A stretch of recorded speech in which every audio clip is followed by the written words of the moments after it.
The good pleasant driveVastly improved looksSolid value, the bad unsuitable for those who do serious miles, boring interior hour. Rating 4.5. The 2018 Nissan Leaf wants to be as successful as the first-generation electric car. So just how much better is the new Leaf, and does it make a strong enough case to ditch petrol and diesel? Ben Griffin attended the European launch in Tenerife for answers. If the internet is to be believed, there are two types of motorist. The first wields a pitchfork and chases down the mere thought of using anything but the good old combustion engine. They sustain themselves on the sound of a V8, and find the idea of efficiency painfully unappealing.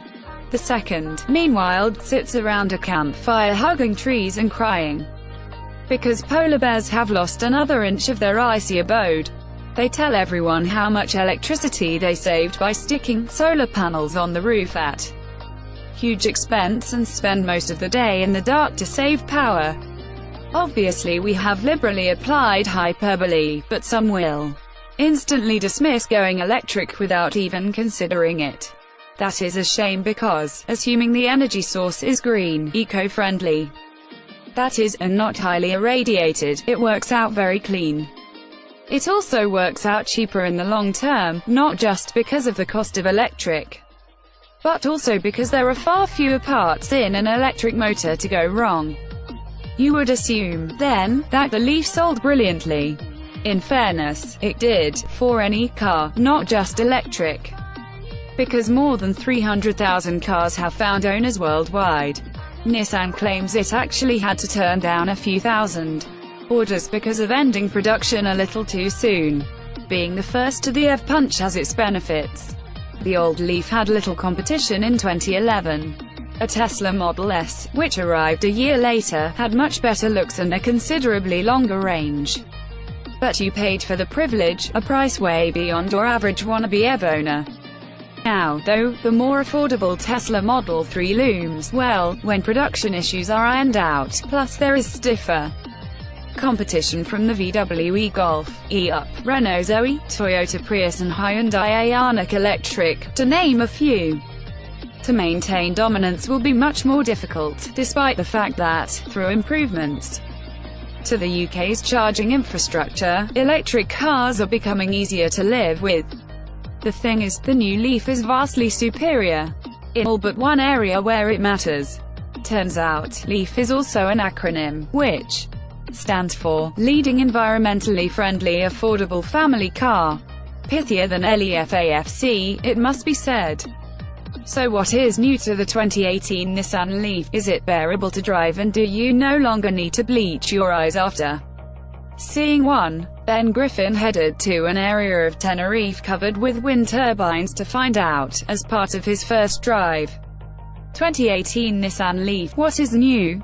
You need only look at the photos to see Nissan has turned the Leaf from looking like the motoring equivalent of a stair lift to a smart, tidy 5-door hatchback.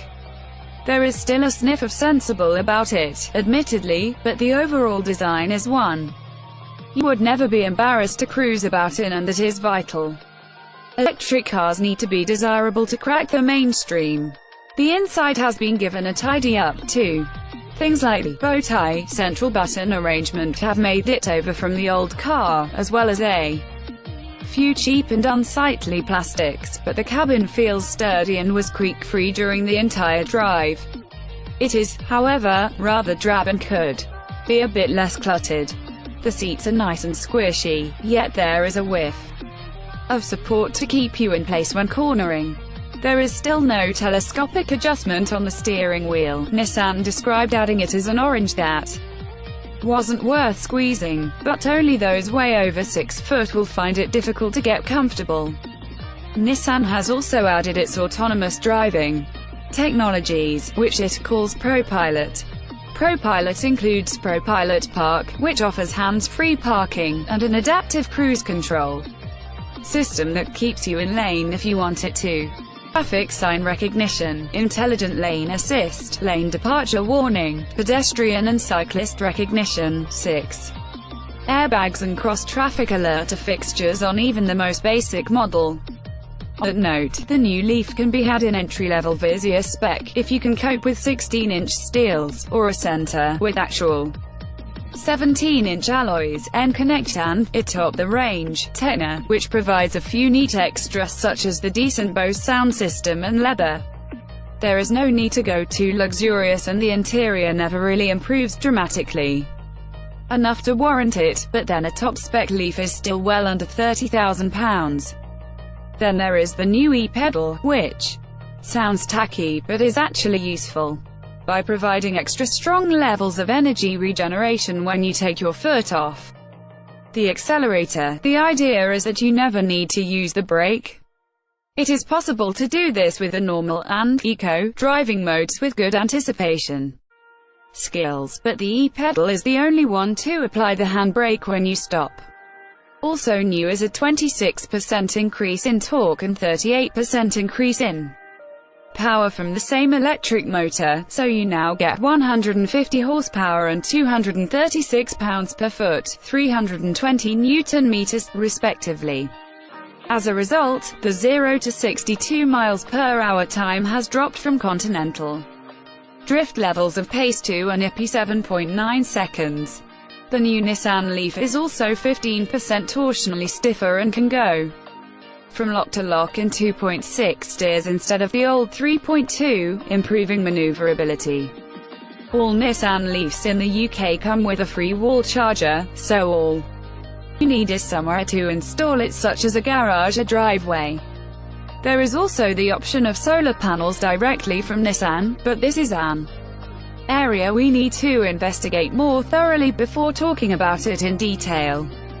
Prices start from £21,990 for the Vizier, £24,290 for a Centre, £25,990 for N-Connector, £26,490 for the 2.0 launch edition and £27,490 for the Techno, after you factor in the UK government grant of £4,500. That means the Leaf is £1,500 cheaper than the previous generation.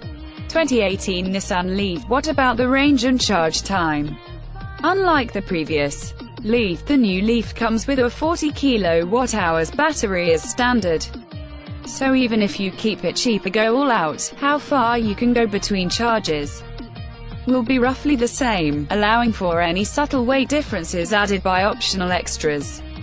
The battery is exactly the same size as before, but now offers 235 miles of NEDC motoring, up from 155 miles.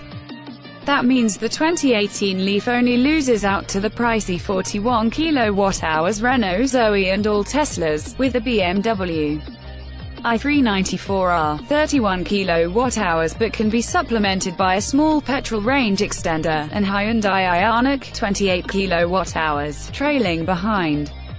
Nissan claims the new Leaf will go up to 168 miles on a single charge. This is according to its new WLTP testing regime, which is short for Worldwide Harmonized Light Vehicle Test Procedure, and not "we like to party." It is designed to represent actual real-world driving situations, as opposed to highly controlled instances that mean very little. EPA has always been a much more accurate portrayal of an electric vehicle's range compared to NEDC, and it appears WLTP shares that in common. Our test route included climbing a steep volcano on a very corner-heavy road on the ascent, which noticeably drained the battery, then driving back down using the e-pedal, which saw us regain 5% without really trying. Until we drive the new Leaf in the UK, it is hard to say how accurate Nissan's figure of 168 miles actually is, but the extra capacity will reduce the dreaded effects of range anxiety. Charging can be done in 26 hours and 30 minutes if, heaven forbid, you use an 8A standard UK plug socket. At 10A, the time drops to a still painful 21 hours. You are best off using a 7A wall charger, which is free, remember, as that does a full charge in 7 hours and 30 minutes. When on the go, sourcing a fast charger is best because you can top up 80% in around 40 minutes, the time it takes to have a spot of lunch, check emails and stretch your legs. The in-car navigation system will account for any necessary mid-journey charging, like in the Tesla, and adjust your route accordingly. 2018 Nissan Leaf. How does it drive? The first generation Nissan Leaf was a bit slow and dull to drive, but it proved dependable and, based on customer satisfaction levels, very few went wrong. The new Leaf improves the situation, yet is also quieter and more refined. We drove along a mixture of dual carriageway, country roads and bumpy car parks, and at no stage did the 2018 Leaf ever feel anything but pleasant. Never exciting, either, but the instant punch of movement it provides is useful for overtaking and at least adds a level of entertainment. A lack of noise can be odd at first, but enjoyable on long journeys.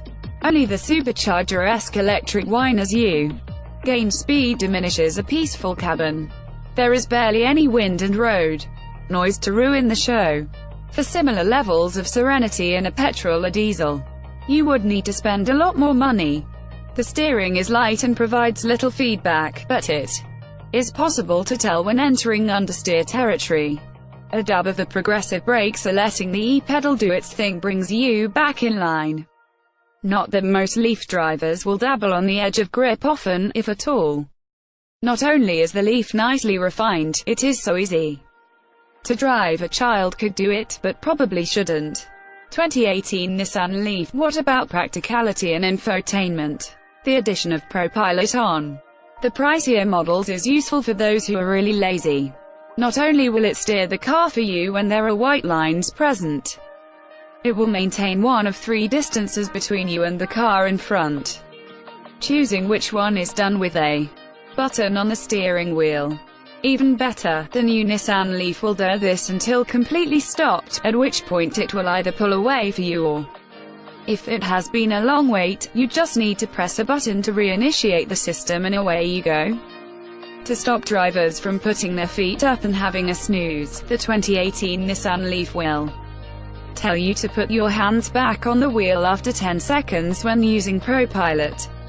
Ignore that, and eventually it will dab the brakes twice in an attempt to get your attention. Leave it too long and it will come to a gentle halt. To counteract the fact you may be asleep or something worse, the ProPilot parking system, meanwhile, will prove useful for unconfident parkers or older drivers who are very slow at the process. From what we have seen, the system works. A first for Nissan is the fact you get both Apple CarPlay and Android Auto support, where usually it was just the former, such as on the latest Micra. So if you dislike Nissan's slightly dated system, you can connect your smartphone or tablet and use something else.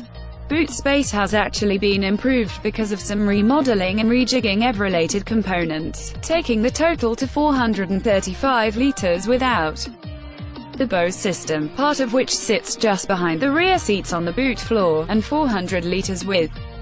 Drop the rear seats and the total rises to 1,176 liters, which is competitive for a hatchback and should ensure you can lug home a lot of eco shopping.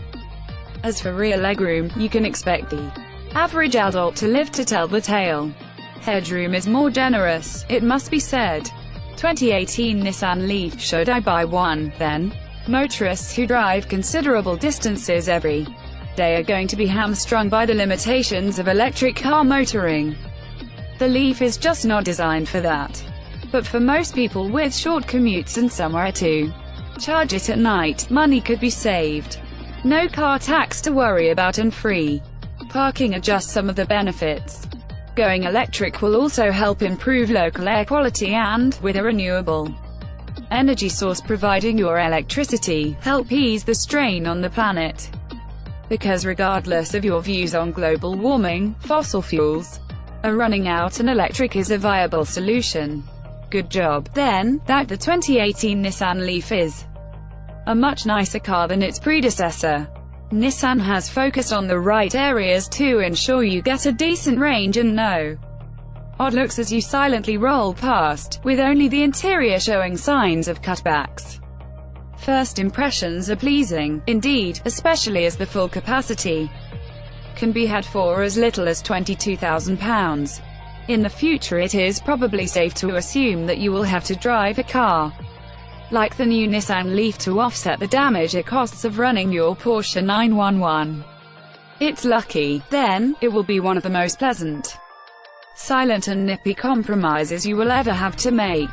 Specification: engine electric motor, power 147 horsepower, 150 PS, torque 263 pounds-per-foot, 320 Nm, at 0–3,283 rpm, acceleration 0 to 62 miles per hour in 7.9 seconds, top speed 89 miles per hour, 144 kilometers per hour, emissions 0 grams per kilometer of CO2, locally, range 168 miles, WLTP 235 miles, Nedcurb, weight 1,580–1,640 kg, price from £21,990.